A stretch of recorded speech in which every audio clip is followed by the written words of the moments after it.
পাহাড়ের কোল ঘেঁষে মিয়ং নামক এক ছোট্ট পান্ডা ছানা আর তার মা থাকত। মিয়ংয়ের খুব আগ্রহ ছিল পাহাড়ের ওই পাশে কি আছে দেখার জন্য, কিন্তু মা তাকে বারবার নিষেধ করত, মিয়ং তুমি ওপাশে যেও না, এর ভয়ঙ্কর বিপদ আছে।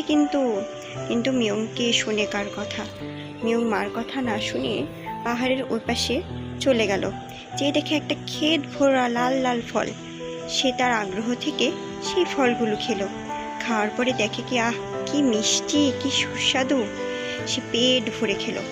হঠাৎ চারপাশে কালো মেঘ ঘনিয়ে এসে জোরে ঝড় আসে। মিয়ং পথ হারিয়ে ফেলে, সে আর মায়ের কাছে ফিরে আসতে পারে না।